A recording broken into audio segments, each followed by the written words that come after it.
Hey guys, this week's podcast is brought to you in part by Oil Can Hancock's Man Spray. Ditch those expensive colognes and overpowering teenage body sprays. Get yourself some Oil Can Hancock's. These awesome scents are proudly built in America, crafted for those who aren't afraid to get dirty, and available at a great price. Oil Can Hancock's has you covered, guaranteed. They sent me some cans. I'm using them. Smelling great. You can too. Use the code Cabana30 for 30% off your order, plus free shipping at BUYOCH.com. That's BUYOCH.com. Cabana30. All right. Enjoy it. But now, enjoy the show. This is the Art of Wrestling with professional wrestler Colt Cabana. It's Colt Cabana. All right. How you guys doing? Come on in. Sit down, relax. You're about to listen to The Art of Wrestling, a professional wrestling podcast. It's a life podcast. It's a personal journal. It's an entryway into the minds, souls, the hearts, and lives of the people involved in the world of professional wrestling. I am your host. My name is Colt Cabana.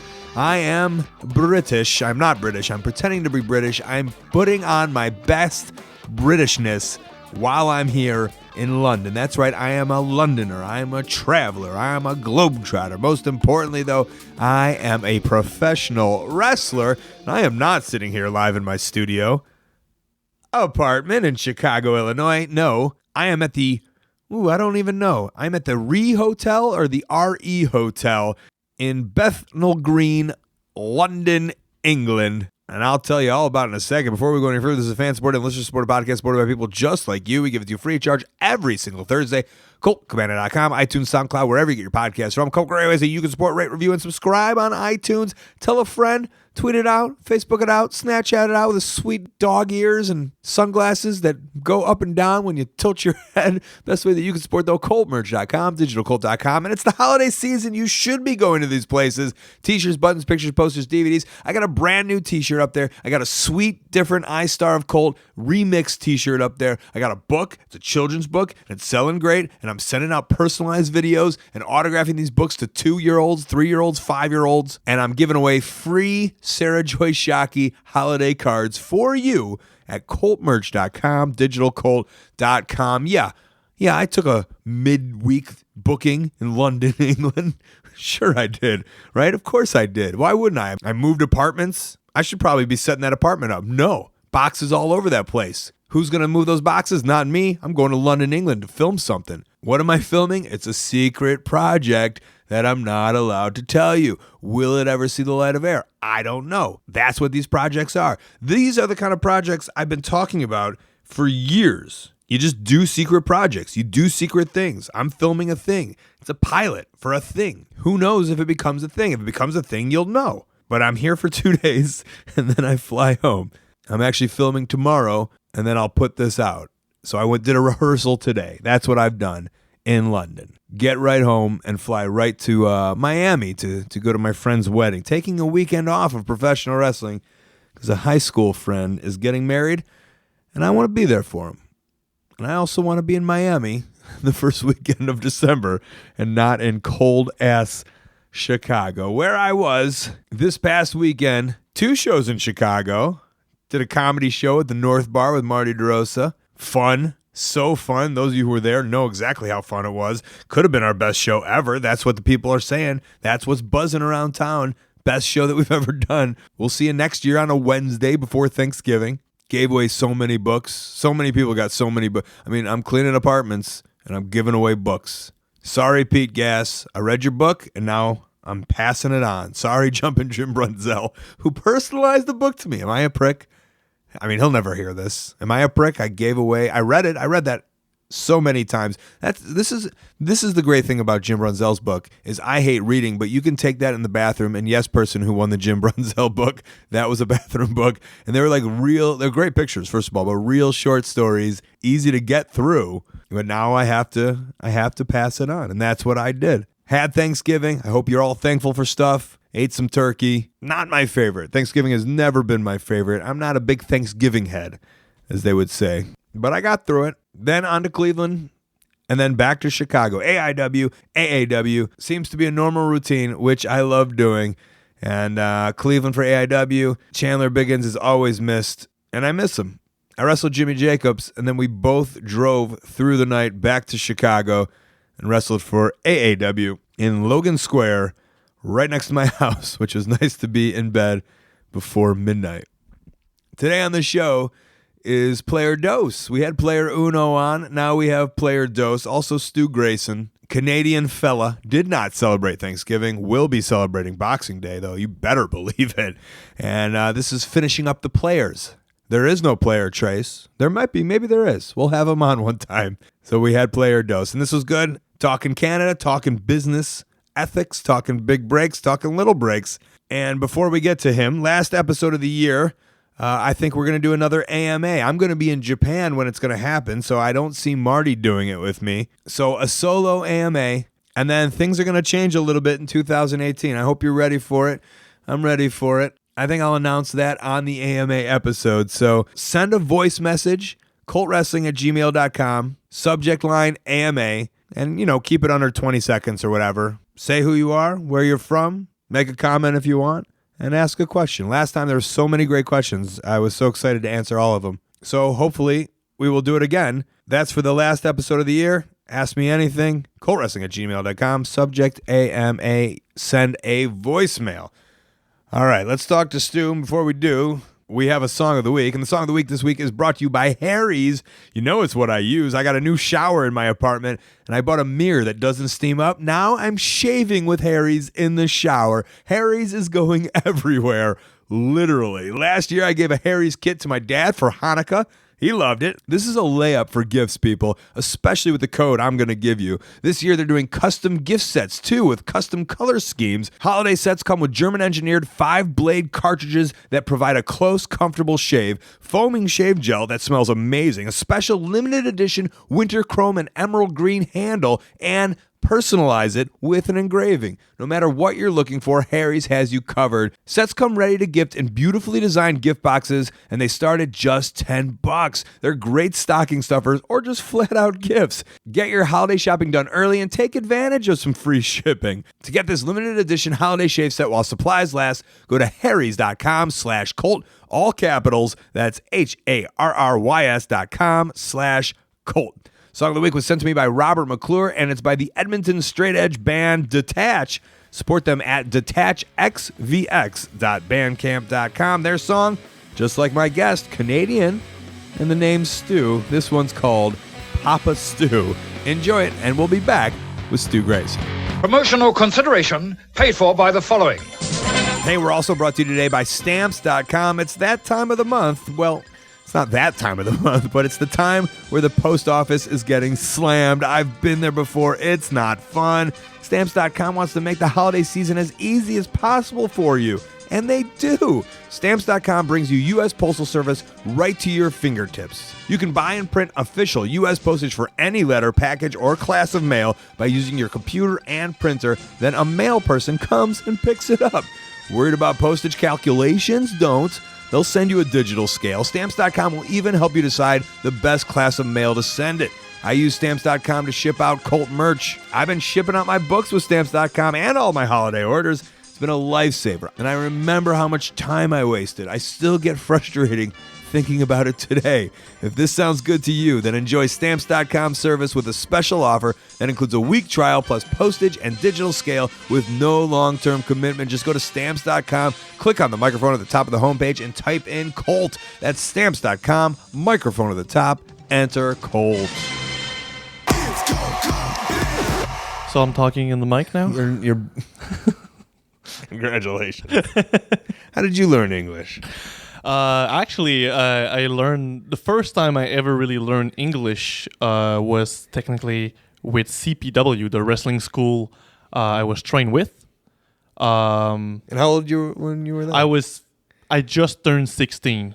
So at 16, you started learning a different language, and not by the books. You did it like by people yelling at you. Yes, exactly. It was just it was yelling and a wrestling move and a lot of curse and slang, and so it was really difficult at first. So my English wasn't improving very fast at that moment. But about a year or two later, I met a girl in the summer. Attaboy. Yeah, man. And she happens to be Uno's wife's best friend.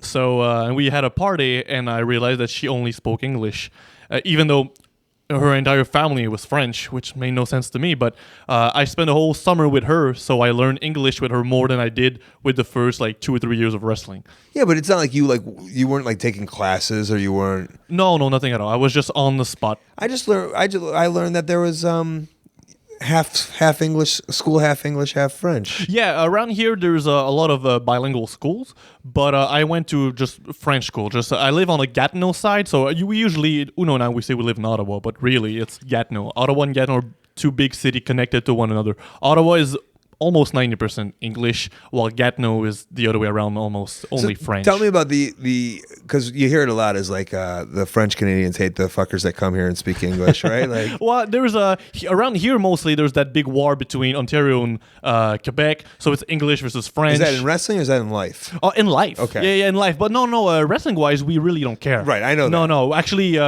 French people, like the smaller promotion around here that gets, either American people or just English people, they like it because it's new, it's different, it's people they haven't seen before, so they're really happy. But in real life, when the bar closes on the Ontario side at 1 o'clock, maybe 2, here they stay open until 3, maybe even 4 sometimes. So really, it ended up being actual fights just because of that.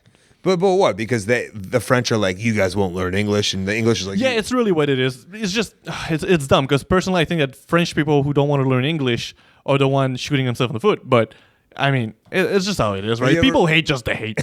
So it's. Have you ever wrestled in France? No, I haven't wrestled in France just I feel yet. that's a layup, right? I feel like I would love to do that, but no. Is there's not like a trading system between a French organization and a Canadian? You'd think that that would be a thing. I guess nobody has the money to start. I guess it'd just be too much. Yeah. Yeah. Well, oh man. So, and did you ever think about taking an English class, or was it just you got to wrestling and people just started speaking? Yeah, it really was only because of wrestling. Ottawa, honestly, when I started to learn English because of wrestling, it was only because of wrestling. At first, I really didn't like English. I thought I live on the Quebec side, and I used to live near Quebec City, which. There was no one that speaks English, none whatsoever over there. So I had no reason to. But when I moved here to Gatineau and I went directly into wrestling, I had no choice. I was in a new environment where almost everybody spoke English, so I had to adapt. But 18 is when you started to understand English. English, yeah. That's so late, right? I know, it is really late. Oh, no, it is. You totally understand what I'm saying. Yeah. Which is, and it's so weird because I started to watch movie and watch TV shows in English, and I realized, holy shit, it's so much better. Because really? Oh man, the voices in French are horrible. They sucks. And even actors like Jean-Claude Van Damme, who's French but always speaks English in movie. In French, they wouldn't use his own voice, so they would choose someone else for him, even though he could have done it himself. But his voice just sucked. Everyone in French has such a small voice compared to the American, I guess. What does that mean, a small voice? It's not manly. It's not manly at all. So everyone, when you see, Sylvester Stallone with his big voice as Rock, Adrian. In French, Adrian. I don't believe you can kick my ass anymore. So it's a whole new world. It's a whole new world. It's a nice feeling. It's so amazing. It's almost I don't know, in anything, right? If you ever find a whole new, for me, it's if I find a stand-up or someone that I like, and then it's just you can wormhole and you can just see oh yeah, you see everything that comes next, right? Right. You have so much material, and then you're almost overwhelmed by all the stuff that you can watch. Oh, absolutely. Or World of Sport, right? When you first learn about that, the old British style wrestling, and it's there's so many hours of wrestling I can now watch. It's when I went for CPW, went for training, I only thought that I thought the only wrestling in the world was WWE. And when I was told, there's independent wrestling, I was fucking blown away. I was like, what? I can't do this. Me? It was a whole new world again for me. So that was amazing. So yeah, but you couldn't watch. There wasn't YouTube then. No, exactly. It's true, right? Yeah. There was none of that crap. I feel that's the answer to everything. It's really what it is. Because when I started to watch independent wrestling, going to shows nearby or in Montreal and stuff like that, it blew me away. It was a whole new world. So tell me about getting into wrestling at 16. You just thought you could I don't know, if you said that you only thought there was WWE. Yeah. How would you find a small, unless it was Pierre Carl Ouellette who was training? Oh no, not even. No, I got lucky with wrestling because I thought only WWE existed, and then I started because I discovered wrestling. I was 14 years old. Literally, I did not even know it existed before that. I was never a guy who watched TV. I was a guy who played outside, do sports. I knew of wrestling, but I didn't even think it was on TV or anything. You know, I'd never even watched it. How did you wait? So you knew of the concept of, they talked about Hulk Hogan or something, Ultimate Warrior. Yeah. You knew of it, but I never seen them ever in the ring. to seek them out. Were the kids at school talking about it? No, not even. Wrestling wasn't a really popular thing here because it was also barely in French, so people wouldn't really bother with it. But no, it was a friend of mine in high school when I started to talk about wrestling. He said, "Yeah, my cousin." This was is a after 14, though. Yeah. At this point, How did you discover it? 15 and a half, maybe. 14 when I discovered wrestling. Yeah. I was dumb because I've always been in combat sports. So I'm black belt in karate, taekwondo, and kickboxing. So When did this happen? I started fighing when I was 6 years old, I think. Do you and Ethan Page have like fights? No, to not see? even. No. I discovered he was into it, I think he does taekwondo. Yeah, something. Is it right? Said he's going to the Olympics. Yeah, I discovered that a few months ago. I didn't even know. No, I didn't even know. But I did that my whole life. And my sister's boyfriend. Hold on. Why did you do that your whole life? I think I was an aggressive kid. I don't know. I just liked it. I grew up watching action movie with my dad and Jean-Claude Van Damme and all this stuff. And It's so weird that he liked that stuff, but wouldn't like turn on wrestling. It's just, I don't know, it's action and fighting. I always enjoy stunts and, throwing kicks and whatever, and, on my own.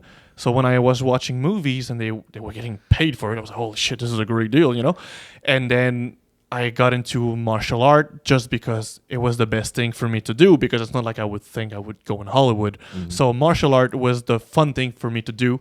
It was a sport that not a lot of people were doing, so I was kind of special and it was different. So I liked it a lot. And then when I stopped martial art, because the guy, the school I was in was changing. He was ahead of his time. It was like 10 years before CrossFit was popular, and he was closing down his school for martial art to switch to CrossFit and like hot tubs and stuff like that. And so he wasn't taking care of us anymore. And when our contract ended, because we were signing a 1-year contract to stay in the school, to get the belts and the, Is that how that world works? I don't know. Yeah, it's kind of how it is. You sign for a full year contract so that the sensei there is going to take care of you for a whole year, teach you and graduate you and follow you. While if you don't sign anything, then you could come in and come out at any time. So there's no real salary for them, right? So you pay them every month. It's like wrestling training, really. You go there, you go in there saying, I'm going to go and be a trainer, a wrestler. So the trainer make you sign a contract or something. So you pay him every month, so he knows he'll get money out of this. That was me. It was my phone. I don't know if you pick it up on the microphone. But Maybe. I don't know. That's scary. But yeah, he closed the school because he was done with it. He didn't see. I don't know. I guess You want to sit in hot tubs all day. yeah, I guess he wanted to sit in a hot tub and have women around him. I don't know. He was ahead of his time, and it worked because supposedly he's making a lot of money now. Oh, nice. So, but the guy was a 3-time fighter. He was like number 1 in the world in fighting or something like that, 3 years in a row. So it was. But you got 3 different black belts and 3 different things. Yeah, because this school was specialty was karate, taekwondo, and kickboxing, and it was a long journey because you would do all 3. So. But you're also like 6 years old, right? Yes. Okay. Yeah. Doing all this stuff. And when I was done with martial art, I was 13, something like that. And that's when. So the story was that my sister's boyfriend knew I liked fighting, so he told me, "Hey, Mark, there's a wrestling on TV." So I was like, oh, "Okay, what's your point?" And he's like, "Turn it on, you'll like it. It's fighting." And, okay, so I turn on the TV, and there's Scott Steiner flexing on the second rope doing his entrance. It was just the Royal Rumble before WrestleMania 19. That's my first wrestling experience ever, and he's flexing, and I think, holy crap, how can this human being move? There's no way this guy can even walk around. There's so much muscle on him. Yeah. And he was working, it was before Rumble, so he was working Chris Jericho. And I saw Jericho do like a dive to the outside, a lion salt, and I was amazed. I was like, holy crap. It's fighting and stunts all in one world. So I was amazed by What about that. that chainmail? That do anything for you? That chainmail? Yeah. Oh, fuck, man. It was so manly. So manly. Yeah. And he had so many nicknames, right? What was it? Like Frigzilla, Big Papa Pump, steroid something. I don't know. So he was so many nicknames. He was such a badass. And I can listen to you say Freakzilla for an hour. Freakzilla. Freakzilla. And he had his purple G-string sticking out on that night. So manly. You don't remember that? I don't remember No? that. Oh, Was man. that a thing? Yeah. Well, it was an accident, but he was working. That was the following Royal Rumble. He was wrestling Triple H, and his purple thong was out the whole Where's match. the thong, huh? I was like, You "Fuck." wear a thong? No, never. I don't think I could. I don't know. I guess there are people who do wear thongs in wrestling. I don't get it. But I wear the little weens now. Little what? Little weens? I don't know how you I'm call sorry, it. one more time. The what? Trunks or whatever. The weens? The weens. Your wiener? Your little My wiener? wiener, little wings. But no, Is that what you call it? Your little weens? Yeah, wings. I always call them wings. I don't know why. But Saito was wearing long tights, so I guess he needed the tongue, but it was purple and out a lot. It It made an impact on me. So I started wrestling. I was like, one day I'll have a purple tongue. a lasting impression.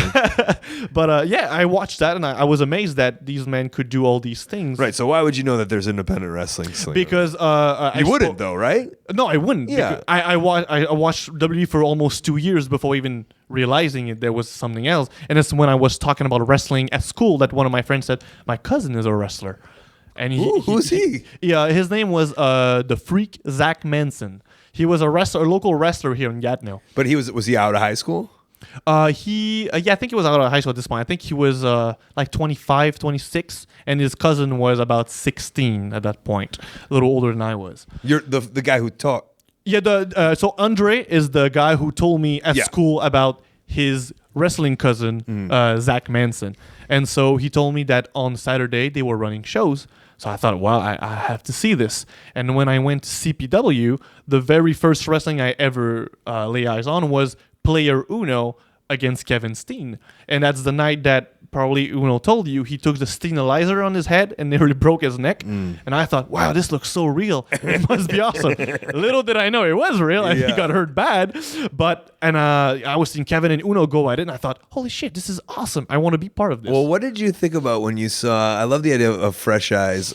Only started watching WWE at 14.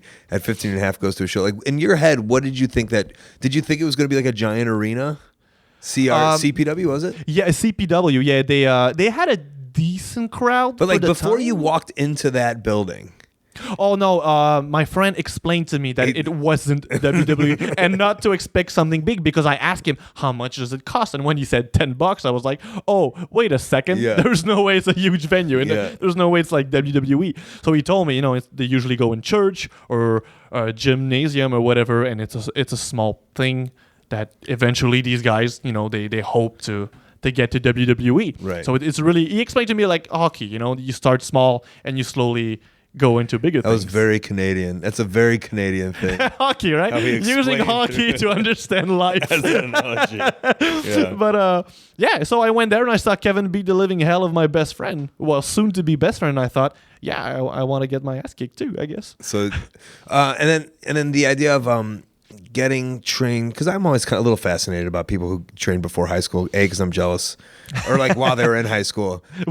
Yeah, that privilege. Yeah, right? well, I don't know. My mom was like, she made it very clear that like I had to be 18, like I had to be like out of high school before I Right. started, and that's kind of a thing at a lot of schools, right? Is like you got to be 18. Yeah. 18's a big number, at least in America. Yeah, because now you're legal with everything. Right. While in Canada, you're legal with a lot of things at 16. Oh, is that the way? it is? Yeah, actually, I think even work, I'm not sure about that, but working legally and have a paycheck, it's either 14 or 16. I believe it's 16. So technically at 16, you are legal on most assurance. Obviously, your parents need to sign for you, but you're legal. Everything, you can do a lot of things at 16. So you just go right away to that school. So you saw the show, you saw that they were wrestling. Yeah. And you heard that they had a school, or they said on the mic if anyone wants to train, or I think I spoke with someone over there. I think I asked like, how can I get into this? And they told me that they were running a school right where they were. They were there. The ring was set up at all time. And I think they were training Monday, Wednesday, Friday. They said, come here on one of those days between 6 and 9, and the teachers will be there, so you'll have information. So I did that immediately. The next Monday, I went there, I talked with the trainer, and he said, you can't train just yet. You're going to be 16 in a few months. wait for it, and then come in, and then you'll be legal, and we'll train. That's exactly what happened. And then, did you have the money for it, or was it expensive? See, that's a thing with my dad. He told me, because he as well said, wait, when you're 18, you'll be grown up, you'll be making your own decision. And I made a deal with him. I said, instead of, because if I was doing well in at school, because I hated school so much and I needed motivation to stay in, I guess, my father told me, if you graduate high school with good results, I'll pay for your driving license. So I said, how about you don't pay for my driving license, but you pay for my wrestling school, and I'll take care of my driving license myself while working. And he said, all right, you want to do this? Let's do it that way. So he paid for wrestling, and then since I need a driving license to go wrestle places, I knew that I had to, get my ass into working to get myself my driving license. Do you guys drive at 18, or it all happened? No, we can drive at 16. Yeah. You can legally do your but my father wanted me to wait. So while my first year of wrestling, I was, having money, like banking money. When I got the opportunity to wrestle somewhere else than around here, then I went straight to get my license. And how did you get to? If you couldn't, did your mom drop you off at wrestling practice? Every single time. Every Monday, Wednesday, and Friday, they would drive me at 5:30 there. They would pick me up at 9:30. Yeah. Were you the youngest one, or all the time? Yeah, I was. I think until recently, I was always the youngest in the ring all the time. But now I'm 28, so obviously there's a lot of younger people. But in training, that whole CPW time, the 2 years they were running until they closed down, they've been running for years, but when I started wrestling, they lasted another 2 years, and then they closed down. I was the youngest there. I was always the youngest almost everywhere I was going. So, no. Were you around a lot of older guys, or? Yes. Yeah, I try to. The thing is, with martial art, you learn discipline, and when you see someone who's better than you have to be a sponge. You look at what he does, what he says, and learn as much as you can. So I had no ego at all being young, even though I was, I was athletic. I was doing all my things because of martial art. But when I was seeing these guys have great matches, I was like, man, I want to be just like them. So I was always staying around these guys. And MVP, Michael Von Payton, my trainer, was wrestling there a lot too. So and your trainer, or he was your trainer? He was my trainer. Okay. And he was a wrestler as well. So I was following him everywhere I could. Same thing with Uno. Uno would basically, he would just tell me, hey, we're doing this show in Montreal. You want to come? Maybe you'll have something. Maybe not. If not, you'll build bridges. I said, yeah, I'm coming in. So he carried me like a bag almost everywhere he went, and I was okay with that, And then when did you start wrestling? It took me, technically, I started wrestling before my training was done because the school closed. I was 6 months in, and then MVP started to train me on shows, and CPW was running every 2 weeks, so I got to be in the ring, But why'd the school close down? Because the trainer was a complete asshole. I think I've heard that name. You've heard that guy. He's a con man. He's just not a good dude, and he's got a school running right now, and it's a scam. Is it around here? I think it's in Kingston, maybe. Okay. It's near Ottawa, and it's pure garbage. It's a scam. It's really what it is. Allegedly. Yeah, I don't know for sure. I have no proof of this. It's an alleged one. Thank you. He left for some money reason, I would assume. So the wrestling school closed. What, did he take completely. the ring, and he take No, I think they without the trainer there full time, MVP couldn't be there all the time as much, right? He was like the co-trainer ish there, but he was doing most of the work really. But this guy had the time to be there. Yeah, he had the time to be there. So when he left, sooner after they lost their training, the little garage ish they were in. And then is there a lot of wrestling schools around? No, in Ottawa there was almost nothing really. I feel there's not much around. Even where I'm at in Chicago, there's none. In Montreal right now, there's two of them. There's the IWS wrestling school, which is I think right now is probably the best option around here. There's also Torture Chamber, which seems to be decent as well. It doesn't even wrestle. It's just a fetish club. Yeah, it did just beat the hell out of the children. Also, you can learn how to dress like a wrestler, though. You learn to deal with the pain, you'll be a good wrestler. Yeah. Otherwise, in Toronto, there's Tyson Dukes opened his school recently. He's always opening and closing. I know. He's doing a lot of things. He's the Creditorman of I love Windsor, it, Toronto. Where's he living now? Toronto? Yeah, he moved in Toronto right now, and I think he's got a good thing going on with Smash and the wrestling school and all. Oh, that's okay. Yeah, he did open it, but right now that motherfucker's open. So open and I think started then stopped training. Yeah, I think he was hired to be a trainer at a lot of places that Yeah. were garbage. Right. He just, I think he was probably hoping that it would work, but Yeah. because he loves wrestling and he wants to teach. Yeah. But in Ottawa, there's almost nothing. With C4 Wrestling, Uno and I have been trying to have a place, a training, just a little something, and it's been hell finding a venue here. They hate wrestling in the area. And Who's they? just anyone that has a venue, because mostly because of CPW, I think. Because Wild Dangers Dan, the guy who owned CPW, got us blackballed of a lot of places. Because hardcore wrestling? Hardcore wrestling. That's my guess. Was it right? Yes, a lot of blood where he wasn't supposed to. The Ian Rotten theory of getting kicked out of... Yeah, it's oh, don't worry, it's family friendly, and then blood everywhere and barbed wire. Like, oh man, Dan, what the fuck? And the necro butcher punches a kid in the face. Exactly, family friendly stuff. Yeah. So that happened a lot. So he got a bad reputation. But around here, also in Ottawa, is that business is you need a lot of money to do business with a venue here. If you want to rent, people are not negotiating. I've had a conversation with a guy who had a storage unit. He had something like 60 storage unit, and some of them were big. Like we could fit probably 2 ring in there. It was great. He was asking $2,000 a month. I was like, holy crap. I'm like, how many do you have? He says, all 60 units are empty. So I'm like, wait, what? I'm like, all 60 they're empty. He says, yes. Okay, what about I'm renting this place for, let's say, like $800 or $1,000 a month, but if something comes in, you kick me right out. Yeah. At the least, you'll have something. And he said, not a chance. Not even a blink at it. I was like, wait, you're gonna spit on $1,000 and What have was it? your theory on this guy? Do you think he I think people are just dumb. They have no idea how to negotiate. A Canadian thing to do is really, I want to make a lot of money right now instead of sacrificing a few dollar, but in long term making more. Do you see that as with Canadian wrestlers also? No, it's really, I think Canadian wrestlers, they just want to wrestle. Yeah. So they just hope to have something because there's not nearly as much as in America. But that obviously. could be a thing. I mean, people. That's a mindset of people is like, Oh no, for sure. I want to be in the WWE right now, and I want to get there as soon as possible, and I'm not willing to, Oh no, yeah, no, that absolutely. I think it's a thing. People are not willing to climb up the ladder.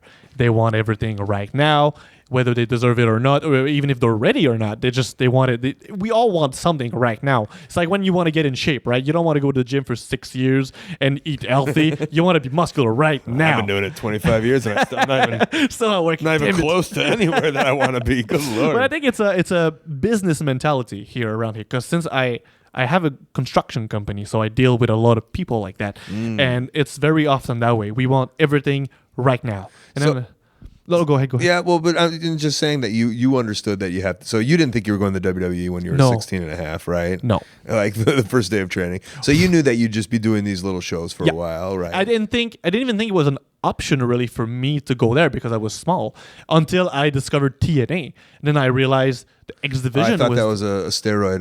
no. So then I got big. and then I got super happy.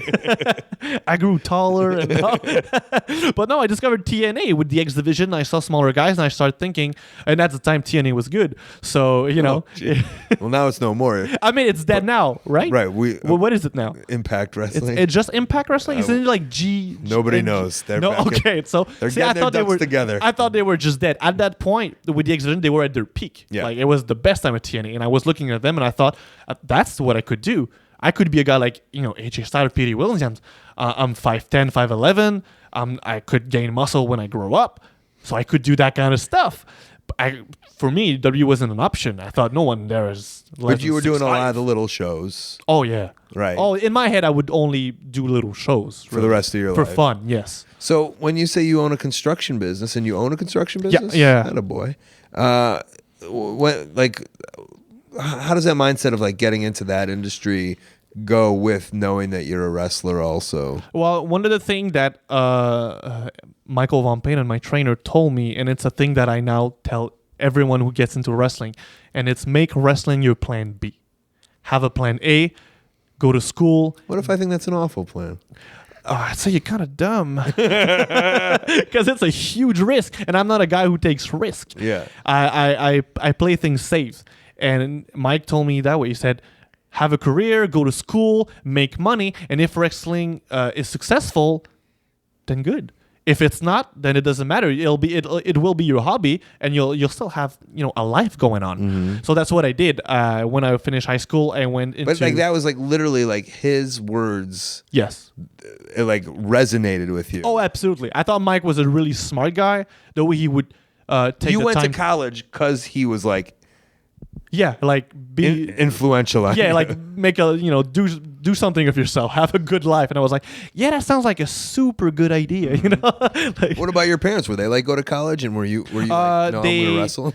Well, when I was in high school, they knew I hated high school. I just right, you hated hate school. I Yeah. hate school so much. I hate it. I cannot sit down and just listen to someone and write. So I knew I had to do a job that would be physical. But then I discovered that I love cooking. So I actually went to school to be a chef. So I went to school. I loved it because I was mostly, on my feet cooking, doing stuff with people and all. I went to be a baker for 2 years in a 5-star, 5-diamond restaurant. So I was set, and everything was going so well. And then one day I And wrestling on the weekends too. You're wrestling on the weekend because my chef happened to be a wrestling fan. Oh, nice. He loved the idea that I was a wrestler, and he was when he was calling me to go into work, he was calling me like, "Hey, it's the Flying Raccoon calling for Stu. You got to come in today." Or I was like, "Fuck, this guy's awesome." He was helping out big time, and he was on the verge of giving me a promotion, and he told me that I would have to work weekends because when you're a baker, you cook when people are on vacation. Wrestling happens on the weekend. So I couldn't do both. So he told me, he straight up took me into his office and he said, "Listen, Pull your pants down. yeah, pull, you got to do something for me, kid." No, he said, you should like pursue your dream. Like go do wrestling because even if that failed, you're still a baker. You still went to school. You have a diploma. You have everything. You just come back. So I thought it was a great idea. And I knew I had a plan C, which was my father. He was doing construction, and I knew he needed help. So when I spoke with him, I said, "What if I stop being a cook and a chef, and I join you? But instead of just being a construction guy, we start our own thing. We build something bigger. We hire a guy. We buy vans and trucks, and we start doing something bigger." This is your thought process? Yeah, I was 20 years old. At 20. And I said, I'm not going to be some guy. I want to be the guy that hires people and gets shit done. And my dad thought, okay. Why do you have this mindset? I don't know. I think I was always really, really driven at being successful. I never wanted to be a loser. I don't know. I love the idea of doing something good, something big. But to buy vans, that all takes capital and money. And, Oh, yeah. That's a thing that my dad was willing to do. Because so you were willing to say, let's get big, but you were then willing to let him like take all the risk. None of me. That was all it was his money. Well, no, we made a deal. He was saying, we're going to build a company.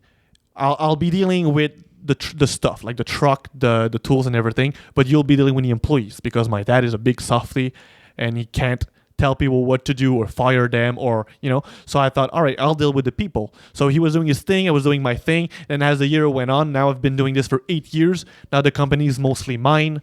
And it's the whole thing has been built from the ground with my father. And now we've got a few guys with us, a few vans, a few trucks. And if things are going well, they were going a lot better but then Trump got elected and then I got fucked. Really? Oh, yeah.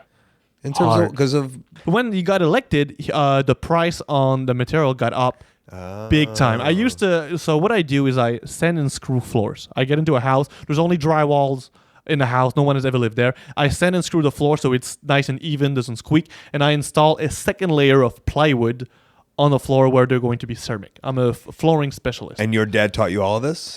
Yeah. That my dad, when he started, knew nothing of that stuff. When we moved to Gatineau, Or you just watched YouTube tutorials? No, he actually.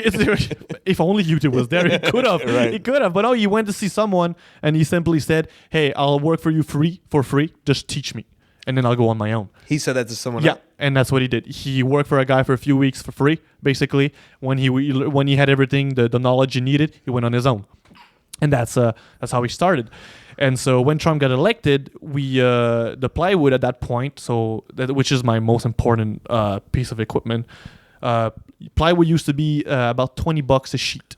When he got elected, it went up to $37 a sheet, and today, as we speak, it's $47 a Keeps sheet. going up. And my salary is the exact same. The price of the plywood more than double, but no one is paying me more. So I have to work 3 times as much for the exact same paycheck. Right. So, and the thing is, What is that? Because you're getting it from America? No, it's the whole plywood industry is Canadian, but the owner are big American guys, and they're Trump's friend. And so what they do is that in order to have the plywood for cheap in America, Canadians are forced to sell it to America for dirt cheap. So they're losing every time they're selling. Jesus So in order to make their money, they sell them to their own people, the Canadian. Fucking expensive. Let's make plywood by ourselves. Oh man, if only. How do we do it? I have no idea. We need a shit ton of trees. Let's just go to every wrestling show Steal the board and from the steal ring. boards from the ring. It's a great idea. I'm trying to help you out. So you're basically running a thing and being a full-time pro wrestler and trying to make a break and doing tours and stuff, right? Yeah, it's one of the reasons I can't do tours a lot because I get there's sometimes in the year I get super busy, but it's something I'm going to try to do more since I'm still stuck in Canada, still can't go in the United States. I'd like to do like a week or 2-week tour here and then. Hopefully it's going to work. I really hope it will. I've got more people now working for me, so it's easier for me to have them do their stuff while I'm gone. Hopefully it works because I would really like to tour some more and meet new wrestlers and work for new companies. And stuff. And so you and Uno, you thrown away at the border, right? So, I mean, I guess it's essentially the same story. Yeah, it's the exact same thing. At least Uno got acknowledged and did get a visa for a few minutes, Yeah. But I just got completely ignored. And that's the worst part of it. They just said, you're not gonna get one. Oh, wait, he got it. Yeah, because we applied to have a 2-year visa. Yeah. They said, yeah, Uno, you're gonna get yours. So they mailed it about a year and 6 months later. So he only had a few months left. And when we asked about, me, hey, what about Stu? What about Stu? No good. Your finishing move weren't as good. They were not as good. Which is funny because they gave Uno his visa saying you're very special because you're a tag team. We've never done that before, but they didn't. The other tag team. The other half of the team. So when did you guys become the Nintendo guys again? I became the Nintendo guy because of Uno. Because Uno's first Was that your first character? No, at first I was just stupefied that guy. Oh, that's right. I was just doing my things, and when he put me with Uno, they told us, hey, about a name, so we said, yeah, Super Smash Bros. So how about you start doing Nintendo stuff as well, join Uno, because did Uno told you what his first gimmick was? Or what it was supposed to be? It was supposed to be El Popo, which was just some idiot in a mask, but then El Generico said, hey, how about you player Uno, and you do like video game stuff since you like video game. That's how Uno was born. And that was Generico being like, this guy's a little too close. You're still also me. For 100%. Yeah, I'll just take that guy away from me. Yeah. But and then when I joined him, I just started to just enjoy, having a gimmick instead of just being a guy. So it was Well, fun. stupefied sounds like a gimmick. Yeah, it sounds more like dumb, but What was the shtick? Just you? yeah, it was just me. I was just a high flyer. I was just a skinny guy bumping a lot, doing flips. Right, I was just starting, so my role in the ring was really just to get bumped a lot. So I had no problem with that. Right. I was learning. And then that you way. guys started traveling to Chicago. Well, I mean, Yeah. you're doing a lot of these long trips, but you're also trying to build a business too. Yeah, well, I used to always get Friday, Saturday, and Sunday for wrestling, and the other 4 days it would always be work. But I would often drive all night just to go straight to work. That's and what I'm saying. I'm sure. Oh, yeah. Because I remember when I was a teacher, right? Like you pick up a Sunday show if it's there, you do it. Oh right? yeah, absolutely. But then you got to go work Monday. yeah, you work and you don't just hope take for it the off, best. huh? Yeah. Don't you get perpetually tired though? I'd just Yeah. be tired my whole life. You see, when I do it now, I feel like it's the worst. Just tomorrow, like I have C4 today on Saturday. Tomorrow I have Battle War in Montreal, so I'll be home at maybe 2:00, like 2 a.m., and I'm gonna be getting up at 5:30 to go to work, and I'll feel like death for like a month. But usually, like at the time when I started, I could go like almost 48 hours without sleeping. Like a Really? little nap here and then. I was full of energy. Yeah, but you can't sleep on the job because it's your job. Yeah, well, yeah, I can't. Another thing is that now if I'm tired and I'm, I don't know, I'm not. My head is not all in the game. I cut my hand off. When I was a baker, I could burn muffins. Not the same deal. Right, So yeah. Now I have to be aware of the risk and my priorities. So when you were doing that YouTube show of cooking, Yeah, the Stu's Kitchen. Yeah. yeah, which isn't a thing anymore. No. They- Sadly. they tend to We, go eh, fast. we don't yeah they? we did a year of that. It was a lot of work. Fuck, Yeah. doing an episode a week was too much. We should have done like 1 or 2 a month, but once a week. Do you was know too how to much. edit and all that shit? No, we had a friend doing that for us, so that was really a good thing going on for us. We were filming. We had the whole thing with the studio at Uno's place, the lights. We had a guy with camera, the whole equipment, and once we would have everything, the footage, we would send it to a friend of us in Connecticut. He would do the whole thing in a few hours and Was send that it back to Vince? us. No, Matt Hack. That wasn't Vince From McMahon in Vince, Connecticut? dude.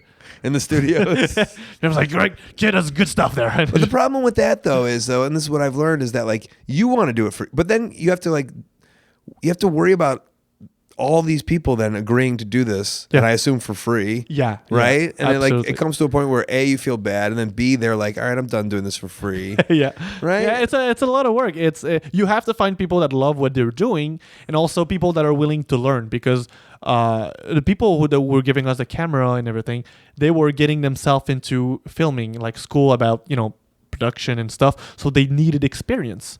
So when we got in contact with that person, and that person was willing to do that stuff with us for free. For him was experience, for us was free equipment. It was the perfect No, but match. don't you want that to go on for like ever? Oh yeah, I mean, I wish I could have made a living with Stu's Kitchen. Holy Yeah. crap, that would have been a great thing. But no, I mean, it just doesn't work that way. So what do you think about when they're giving away those free hot dogs at the end of shows? Oh, I gotta jump on those. And the- You got to. but as a baker, But no, I'm not affected by that stuff. No, all I can think of is I'm on a diet anyway. I don't want them, so I'm gonna go away. You have a hot dogs, guys. You guys have a hot do you dog. always I'm not make- mad. Do I'm you not make mad. good food for yourself? Yeah, I try to as much as I can to eat well because I have to eat a ton of food to stay in shape. It's really hard for me to gain mass. Right. So no, I have to eat a lot. So you're in cook a incredible lot. shape, but you're a skinny boy, huh? Yeah. If I like right now, I'm 185 pound. It's really my best thing I can do right now. It's 185, 190. If I'm not too lean, but if my natural weight is 150, so it's really difficult for me to stay big. It's really hard. All right. Well, I believe in you. Thanks, man. Yeah. Where you at on the old interwebs? Anyway, what do you mean? Where you at on the internet? Do you tweet and stuff? Not as much as I used to. I use Instagram more now, just because there's pictures I don't have to read. Yeah. I think it's everyone's thing with Instagram. I think we're very alike. Like Right? Well, I didn't like school. I hated school, but I also don't like to read, and I also think I have ADHD. Oh But it's like it's very hard. It's hard for me to read. Does that make sense? no, I get it. You get impatient. I get impatient, and also I stop think. It's hard for me to concentrate fully on like if there's like long sentences with big words. Like, don't laugh at me, you fucker. Like I have to really like concentrate on it, where it doesn't come easy to me. So I like Instagram and Twitter's like now that Twitter's like I think they're thinking about doing 280 words. Oh, man. Did you hear about that? Oh, that's nuts. So It's too much. That's too much. That's too much. I get mad when people fill up the whole 140. 140. I'm like, dude, why? Just cut your words, Just man. yeah. Just throw a picture in Use there. an ampersand, right? Thank you. So I Or don't make it know. mini tweets. That's so I understand the Instagram thing. Yeah. Well, I feel like now there's so much hate on Twitter. So much hate everywhere. Oh yeah, but on Twitter is like everyone's brave on Twitter, right? Everyone's telling you how much they hate you and how they would beat the living hell out of you if they were ever to meet you and stuff like that. They say that oh yeah, about you as a wrestler or just in life? as a wrestler, I've had that a few times. Really? Yeah, people just hating on me on Twitter for no reason. But then I would look at their picture, memorize their face, and then I would call their Twitter name when they buy my shirts, and it's always a great fucking reaction. Who's Great. calling shit on you and then buying your shirts? I've had a few guys online. They're not like most of the time now. They open an account, they follow me for a while, and then they start crapping on me for reasons, I guess. Yeah. And Do you then have crappable reasons? I don't think so. What I do know you for a do? while I had a few guys angry at me because I used to date Angie Sky, another wrestler. Okay. And then we broke up. And I think that got a lot of people really angry. I guess automatically I was a bad guy for breaking up with her. And she would break her heart. It was, like I did break her heart, I guess, but I didn't cheat on her. Like it was like hey, it's over now. Yeah. It's life, right? Yeah. And I think people didn't understand that, or maybe I don't know. They were just angry to begin with that I was with her, and now that she was single, they had a chance, so they would, I don't know, bury me on Twitter. But now I don't know. They probably should love you because now they had an opportunity. I guess. But man, Twitter it's a crazy world. People are brave. I'm glad you at least. Everyone's brave online, Yeah. but these people they're just trolls. I've done that a couple of times, going up to people. Yeah, there was no. Wait, you've done that? I've gone up to people that I've seen talk shit. Oh, okay. I thought you two were talking shit to people on Twitter, and you were hiding. I was like, "Come on, man, you're better than this. Come on now." Get that blue check mark, baby. You know who I am. Everyone, come on. You'll get that blue check mark. No, but like, But you call them out on I've it. called out some people before, yeah, and that feels good. But then it does. It feels, but then it gets weird, and then you're like, oh, well, now it feels bad. Like, Yeah. Oh, I just love that awkward moment of, I don't know, I'm just going to make up a name. Like Pokemon 49 is telling me I'm an idiot, and when he sees me, he'll beat me up for being a shitty wrestler. And then he buys my shirt, and I shake his hand. And I said, hey, thanks for encouraging indie wrestling, Pokemon 45. And he's like, thanks, man. But it was Pokemon 49. 49 earlier? Yeah. Oh. So it's a different guy. Yeah, it was a different guy, and he was probably so confused. Yeah. But, I just called their name, and he's like, oh, there's that moment of, shit.